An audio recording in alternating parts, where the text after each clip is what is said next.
महाराजे वो काम करियो जिन्हें गुरु गोविंद सिंह ने बेस वाला देश पर दान कर देगा। एक नानो ने एक मोटा बेस वाला था, वो नानी कहानी को हमारा दिया लगे बहुत नहीं होता, बेस वाला था। और विना सोरण के तू के तमो धर्म परिवर्तन कर लो, इन देश में हिंदू धर्म नु नाम मत लीजो, तम जीवता छोड़ रहा सोना ने कह दू के भले जीवता नहीं रात कहीं नहीं, पर हम धर्म नु नाम नहीं जावा दिए। पसे तीनन समकी पर हेम करी, इतना नहीं दीवार बनावी, आने संता संता गला तक आया काल तक पूछता गया के धर्म नु नाम लो, पहला कीधु लहा, पर मोटा भाई ना आखा ही आमा गया तो नाने भाई के तो बस दादा ढीसवार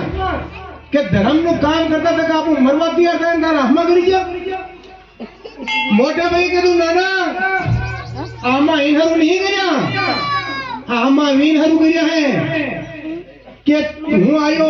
आई ना खोना बेलखो भारत माता ना खोना बेलखो आयो आने तू थोड़ा निसोय के तू बेलखो काम थईरो आनु बाद में ये तीन हरू रोवियो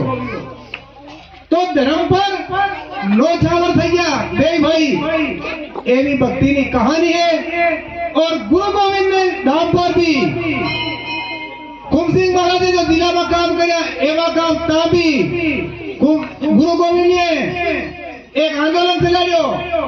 मानगढ़ धाम पर कीधु ये देश आजाद हो, ये आदिवासी आजाद हो, ये पूरा देश आजाद हो, ऐसी भक्ति और आंदोलन गुरु महाराज चला रहे थे। आने सामने एक पहाड़ी पर ही तोहफे चलाने दी तोहफे और 1500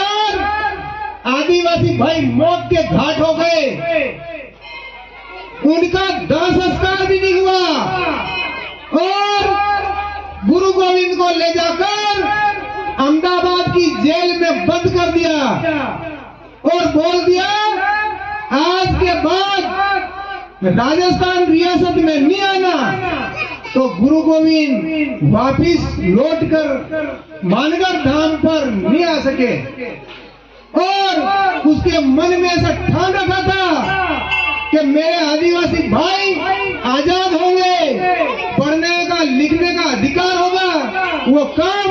गुजरात में भी करते रहे और करते करते अपने जालोद के पास में कंबल द्वार जाकर उन्हें जीवित समाधि ले ली, जीवित समाधि। ऐसा ही काम कुमसिंह महाराज ने इस जिले में किया है और आप सब इन्होंने प्रेरणा में ढूंढ ली जिला में फटा फटा આપણે કમલજી મહારાજ એક આંદોલન ચલાવી રહ્યા કે ધર્માંતર મુક્ત જિલ્લા વીમાં આપણે સબને સહયોગ કરવાનો છે। હું એક ભજન ગાઈ દઉં, ગાવું ભજન કે अब है इनकी जा है